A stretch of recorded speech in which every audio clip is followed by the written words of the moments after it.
Welcome to the Wealthy Speaker Podcast.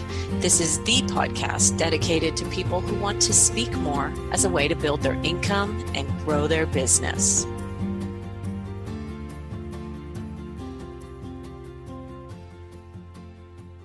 Well, welcome everyone to the Wealthy Speaker Podcast. I'm your host, Jane Atkinson, author of The Wealthy Speaker 2.0 and the Epic Keynote. Today's show, we are diving into a topic which is very near and dear to my heart, and that is productivity. Yay, don't we all love that? Our guest expert today is Erin Falconer. Welcome, Erin. Thank you. Excited to be here. You're like laughing. Yay, we love productivity. Well, you wrote a book about it. So let me tell everybody a little bit about you, and then I'm going to have you fill in the blanks. 1 second here. Erin Falconer is a Canadian living in Los Angeles. She has a varied career that includes screenplay writer, stand-up comedian, political consultant, This is, and is now proudly heavily invested in the online blogging world, which I think is super cool, and I can't wait to hear more about that. Since 2008, she has been the editor-in-chief and co-owner of PickTheBrain.com, one of the fastest growing and most trusted self-improvement websites and communities on the web. With over 200 bloggers from around the world contributing content, PTB is not only a great passion project, but has truly become a powerful global voice and brand in the self-improvement space, being read in over 35 countries daily. That is so cool. Now, the reason I asked Erin onto the show was because I saw her on TV talking about her new book entitled How to Get Shit Done. Now, I'm going to quasi-apologize in advance for anybody who may be offended by that, but hey, what the heck, that's the title of the book, and hopefully that is something that we'll just gloss right over. So congratulations on the book, Erin. Thank you so much. Thank you. I love it, and you're very brave in terms to title it that way. So Yes. Talk about how you came up with that title and why you decided just to go for it. Well, it's funny because the title actually didn't come easy. I was waffling between that title, which is obviously kind of more eye-catching, and I talk about in the book this idea of the pop effect, which is, long story short, it's about really understanding who you are and where you want to go before you start analyzing your productivity. Mm-hmm. And so in talks with my agent, she was like, but nobody knows what the pop effect is, and anyways.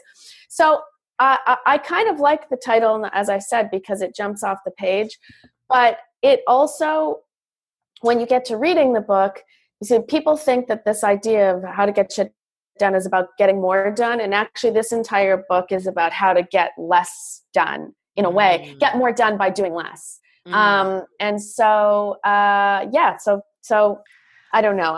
I wanted to cut to the chase and say, let's stop with all this BS about productivity and get to the core of what really matters. Right. And we in the speaking field, you and I talked about this, that you are just kind of making an entrance onto that field. Some clients will go for it and some will not. And that's just going to be the way it is. And we hope that the ones who are the perfect fit for you will find you and will love the title. Right. That's the way it goes, right? Yeah. No, it's been so funny doing interviews, especially on TV, because everybody's like, how can we? Yeah. What do we do? Hilarious. Yeah. So I laugh every time the book is introduced, just because there's always a creative spin. You just went for it, which I appreciate. Well, we try to be brave here on the Wealthy Speaker Podcast. At the same time, our goal when we go out into the world and speak is really not to offend people. I have some clients who can get away with the F-bombs from the platform, but they're at the $30,000 fee range and they're just in a different stratosphere. Right. We know Gary Vaynerchuk is out there doing it all the time. That's who he is. I think for most of it is just maybe not the way that we're going to go, and that is okay. I think you just kind of walk your own path. Right. And absolutely. I love that you're doing it bravely. So the subtitle of the book is Why Women Need to Stop Doing Everything So They Can Achieve Anything. And just FYI, we do have a very dual gender audience. Maybe there's even there's a wide variety of people listening. So let's open this up to make it for anybody, but tell us what you meant by that subtitle.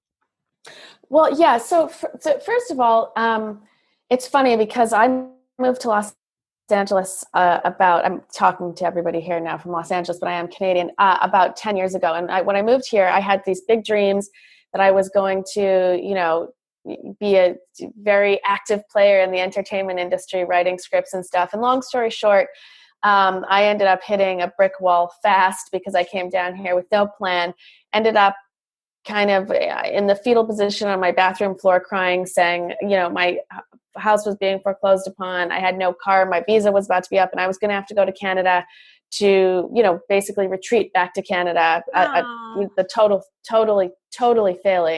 failure. And it was in that kind of moment where I was like, I had to look really deep and say, hey, what do I want to do? How am I going to get out of this? I can't believe I'm in this situation. I sent out 100 emails on Craigslist to try and get one writing job as a last ditch, attempt to stay here. I got one offer as a $15 an hour copywriting job for a self-improvement blog. This is not the kind of job I moved to Los Angeles writing job to get. But I decided I wanted to give it one last try. I took it. And long story short, I was able to turn that $15 an hour copywriting job into co-owning Pick the Brain. As you mentioned, it's now a very big player in the self-development space. I co-founded a company called Leaf TV, which is I just sold that company to a publicly traded company, which was a video hub for the millennial woman. Long story short on that. And I was able to turn this, as I said, this $15 an hour copywriting job into something that was pretty meaningful. Wow. I got 2 years ago, out of the blue, a call from a New York lit agent who said, Erin, we'd love you to write a book. Are you interested? And I was like, oh my God, I cannot believe this. This is why I moved to Los Angeles. Somebody's going to pay me to write. I was like, yes.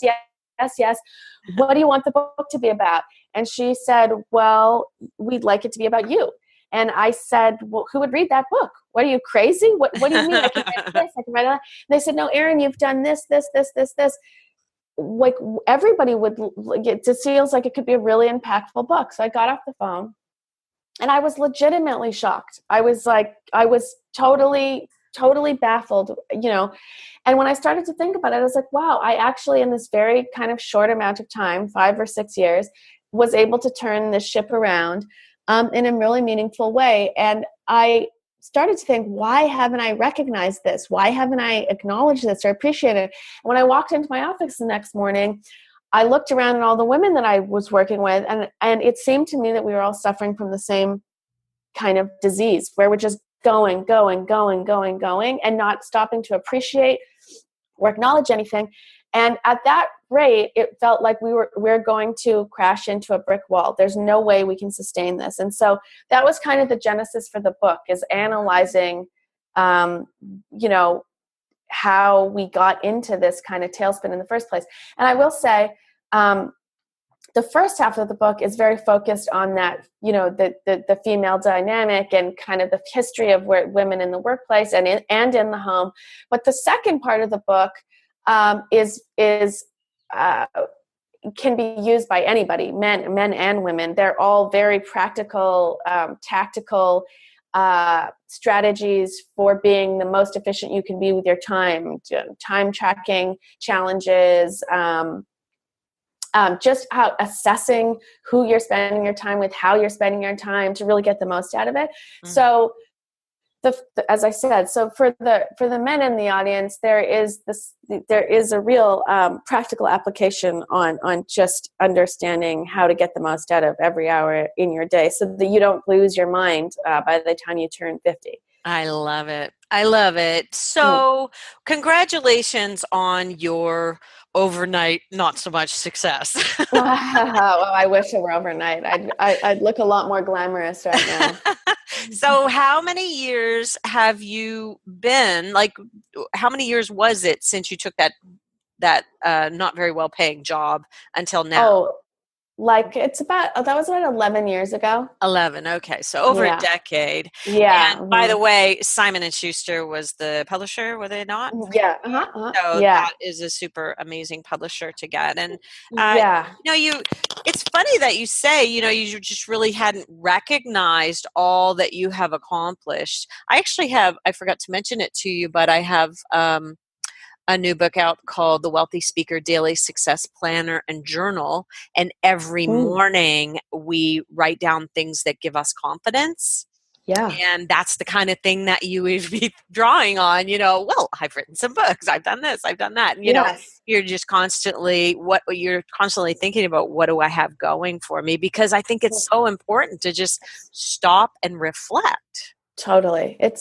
And that's also it number one, if you're not reflecting and you're not like living in the moment and appreciating what you're doing, what's Mm-hmm. the point? Number one. Number two, if you're not doing that, you're not growing at the pace that you could, because it's through those reflections that you learn and you can pivot and you can start making meaningful strides that count. If you're just dialing it in every day, even if you're quote unquote successful, if you're just working through the success as opposed to living through it, it you're not growing. As I said, you're not growing in the way that you could, because it's through that exercise of being present and taking stock of what you've done that you can start to monitor how you're behaving, how you're living, and how you want to change that. Not in dramatic ways, but in small ways, and those small ways over time start to really impact who you are as a person and your overall kind of fulfillment and happiness. Wow. I don't think we can talk about being present without mentioning technology. Mm-hmm. Talk to us about what we can do to integrate both productivity and technology into our lives.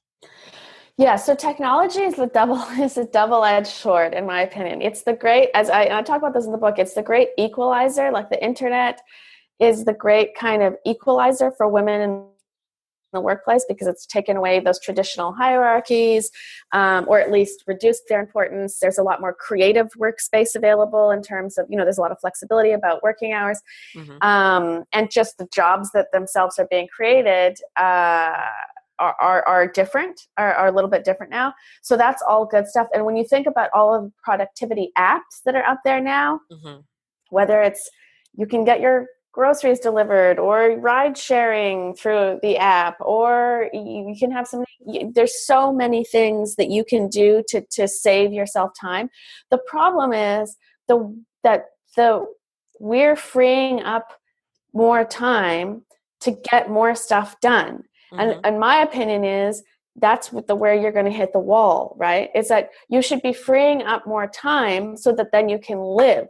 So you've got to be able to find that balance between, oh my gosh, look how much I can do because everything's so convenient now if I just get the right formula. But that only works if you're using that time you save, you're using to do something that for yourself that matters to you, that's meaningful, that otherwise there's no balance.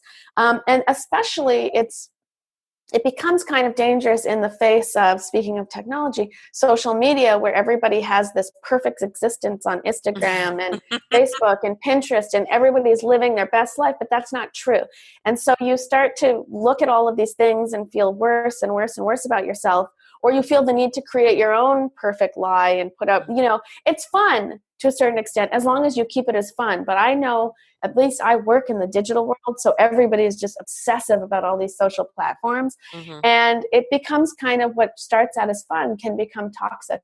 And Yes. so you've just got to be very cognizant. And again, it's about being present and analyzing like how you're using all these, all these apps and these social channels, because they can be the best things ever. And they should be the best things ever. But a lot of times they aren't, because we're not, again, being present about the way we're using them. Right. And as professional speakers, we really we're all our own business owners. We're our own bosses. Yeah. And I always say that what is the point of owning your own business if you're going to allow it to control you? Right. And I think I love what you're saying. You're saying take all of the technology and use it so that you can free up more Right. time to do the things that you love. Because if your business is running you, Right. what's the point? You might as well go get a job. Exactly. Yeah, exactly. Because, and that was what was happening to me too, because I had Pick the Brain, I had Leave. Those are both digital businesses. They're online, so they're open 24/7. They're open 20. Right. I would wake up. And I literally have like 500 emails in my Pick the Brain account. And it's like, if you don't start to control your business, it's Mm-hmm. going to control you. And that totally defeats the point.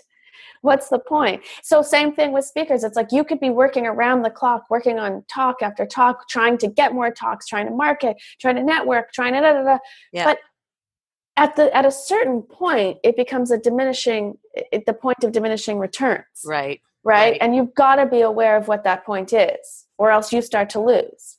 Exactly. I just actually wrote this in a blog post, and my coach, who his name is Dan Sullivan, he's out of Toronto. He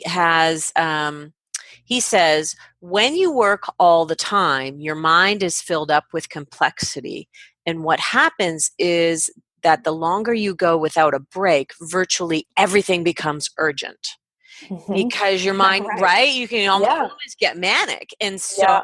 I think it's really important. So this post that I'm putting out in a couple of weeks is about really making sure, is speaking a 24/7 business. And I'm trying to just butt up against that idea, because I Right. think we have the idea that if a client calls, then you need to be on it. We want to give good customer service. And so I'm giving them a series of ideas on how not to be so available for people. Mm-hmm. When you I say that we sometimes are too available to people.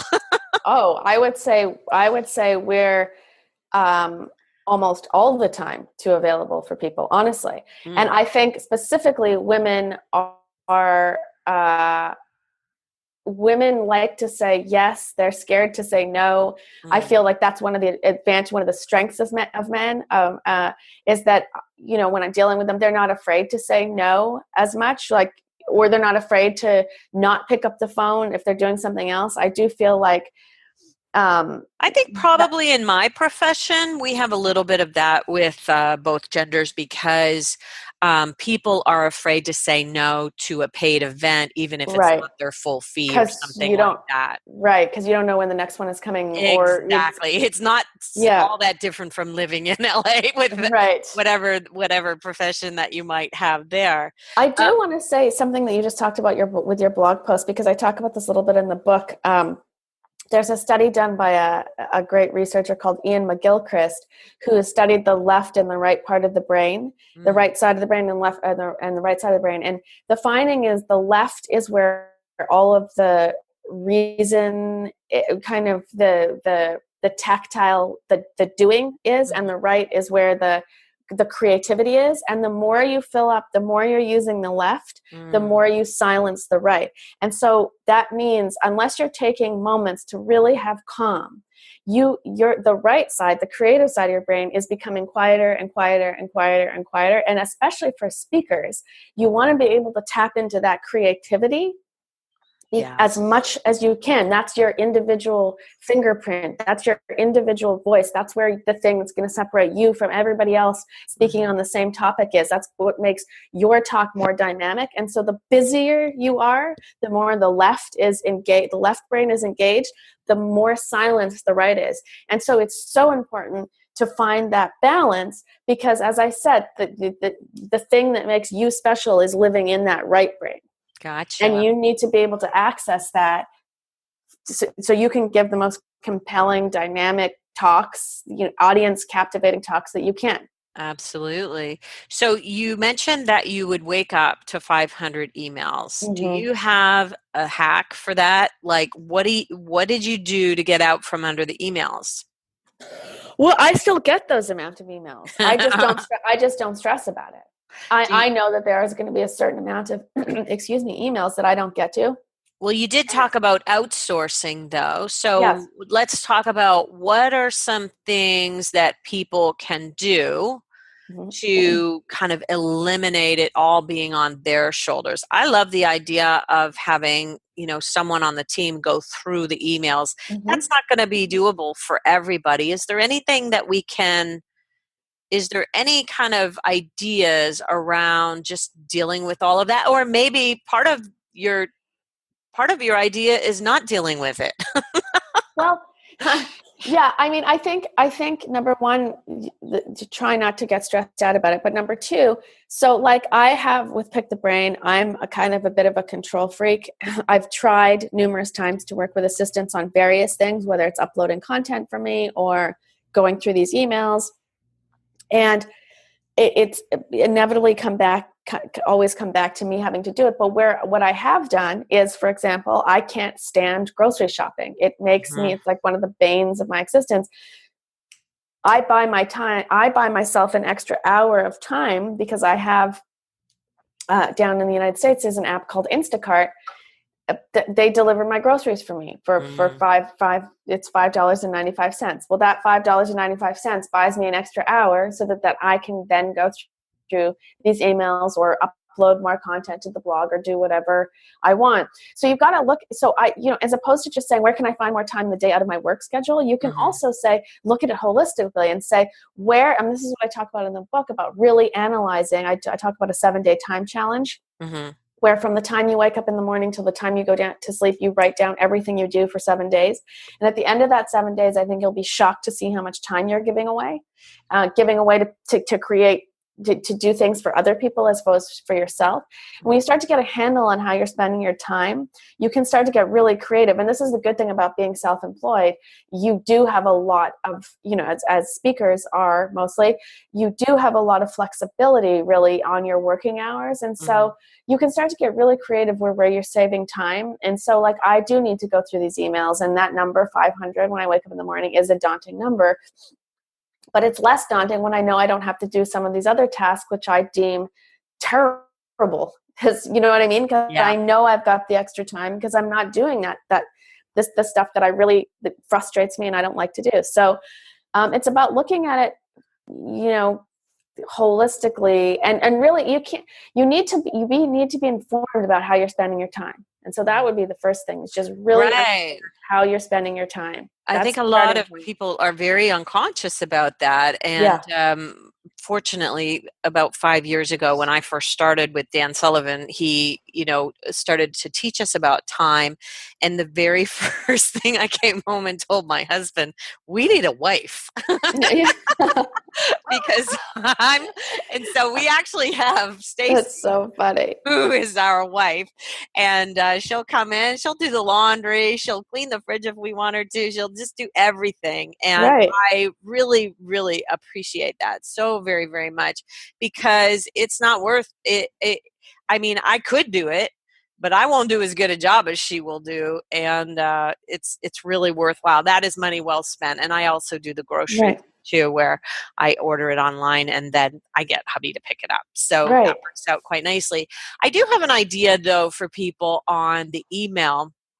And if you do have someone on your team who you're kind of grooming to become your assistant, or what I was talking about in this blog post today was, going on vacation, you need to be able to get away. And so I'm going to have my assistant monitor my email and then CC me on the responses, and all the answered emails and responses are going to go into the answered email folder, so that my goal is to get it down to my interaction on emails, because all new things coming into the business are all handled kind of in a templated fashion. We have systems for everything.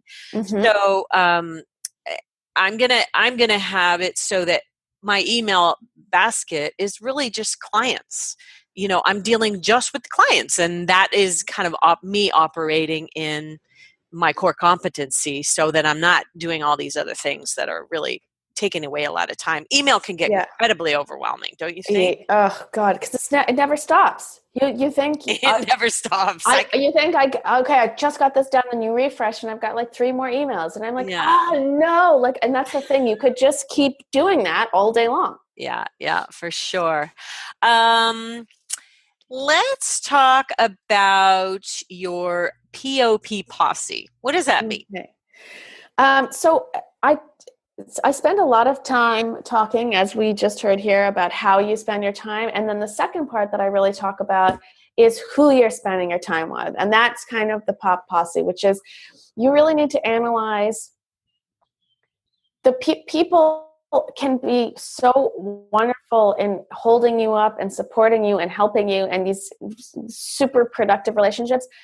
And then there's the flip side of that, where there are the naysayers, the people that are constantly negative, constantly telling you why you can't do something, and not necessarily directly like saying, hey, Erin, you're not good at doing that. It's all very subversive and subconscious. And basically they can weigh you down and bring you down. And that really is demoralizing, subconsciously or consciously.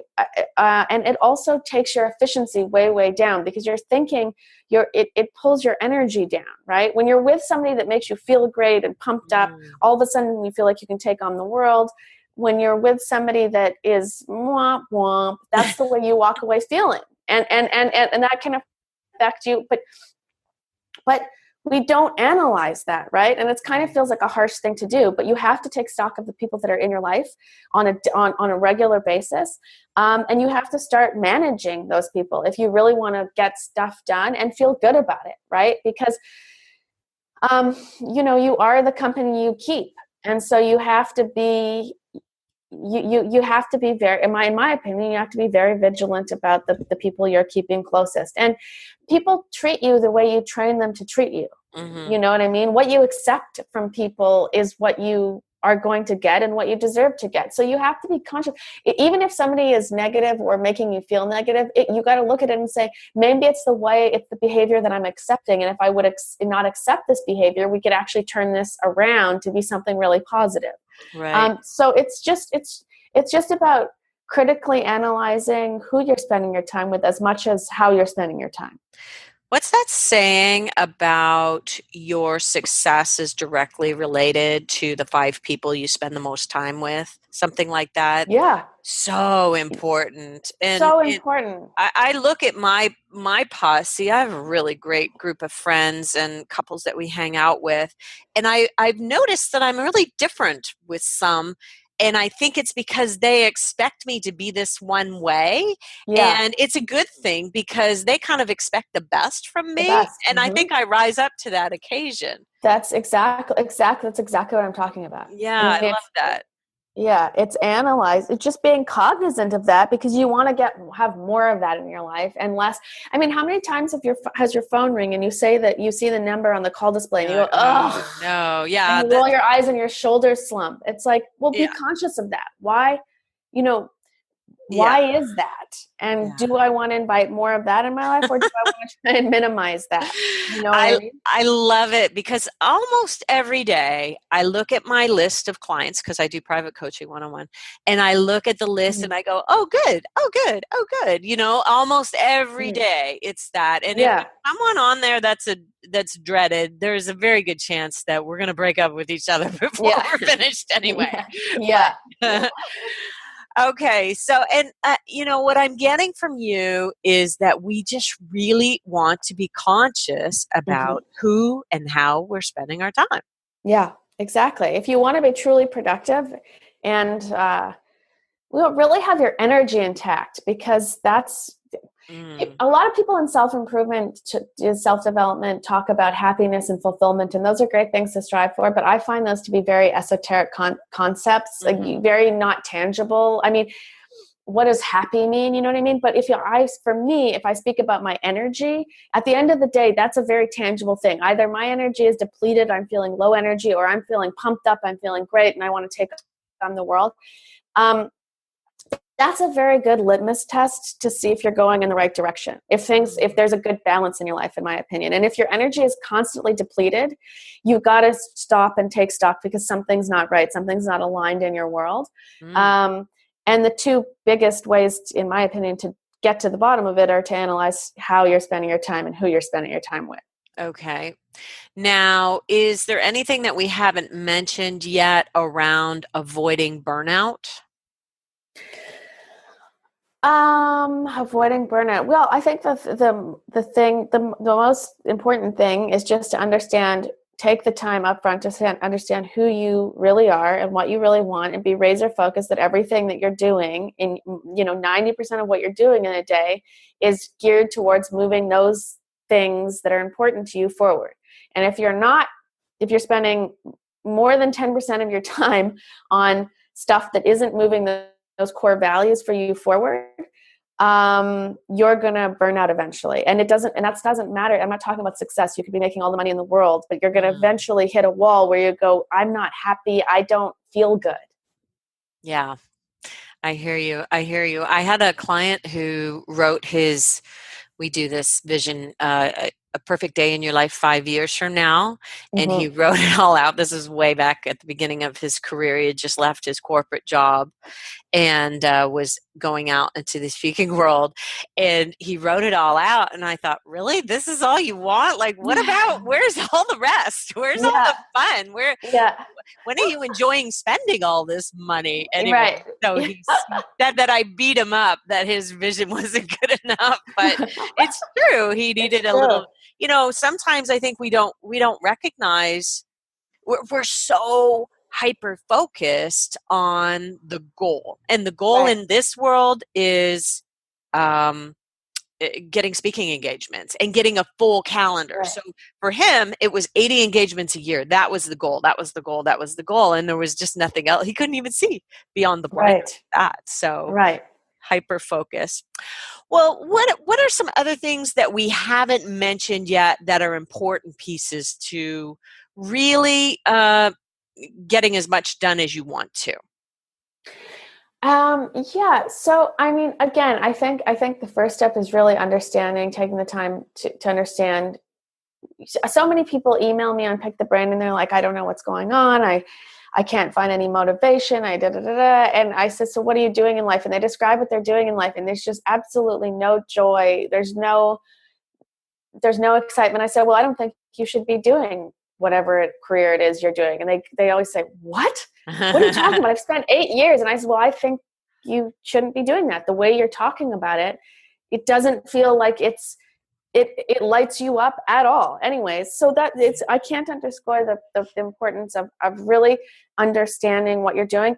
And really, one of the most important things is to find your motivation, and motivation is really the Kickstarter to maximizing how much stuff you get done, is to understand the why of what you're doing. So it's not necessarily like your friend said, I want 80 speaking engagements, but why? Why do you want 80 speaking engagement? And if you can start what's behind that? Because that's not necessary. So you hit 80 speaking engagements and then what? There's nothing, it's not, but if you start to craft everything you're doing around a why, so just to give a layman's example here, if somebody said, Erin, I need you to raise $100,000 by the end of the week. Okay. We'll just raise $100,000. So in other words, just do 80 speaking engagements in a year. Okay, sure.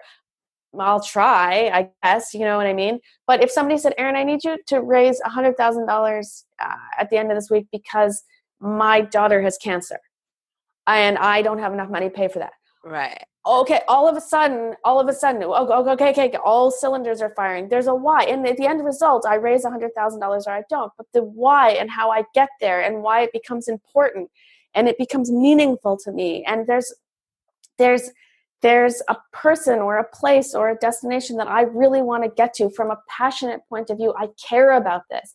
All of a sudden, the raising of the $100,000 becomes almost unimportant. It's okay, I'm going to get that done. But you feel invested, you feel engaged, there's a mission. And if you can find that, then that's the place you want to be. right? And the only way you can find that is through finding your why. So you're speaking and you want to be a speaker, find that thing that really why do I want to do this? I want to connect with people. I want to have I want to have moments. I want to have engagement with people on a human level. I want to do this because I can reach people. I can talk to people, whatever it is, you've got to find your own personal why. If you find that, you're 90% of the way there. I love it. I love it. So start with the why, and maybe it might mean that your goal originally wasn't exactly what was perfect for you. Maybe you find other mediums. We're thought leaders, right? And so maybe we find other mediums. I may have you back to talk about how do you create this world that you've created online. That is a machine. I would love to do it. That is a machine. All right. So if anybody wants to know more about you, Erin, where should they go? Well, you can find me daily on pickthebrain.com. That's my website. And then I'm on kind of all social channels at Erin Falconer or at Pick the Brain. All right.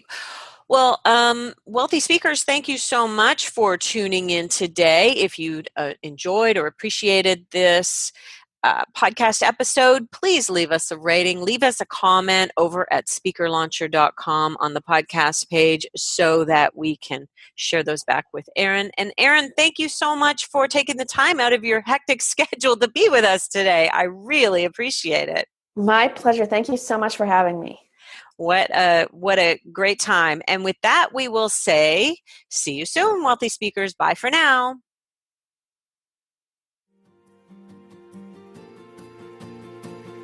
Thanks for listening to the Wealthy Speakers Show. Please visit speakerlauncher.com for your free Wealthy Speaker audit, and visit speakerlauncher.com/podcast for show notes and many more resources to help you catapult your speaking business. See you soon, Wealthy Speakers.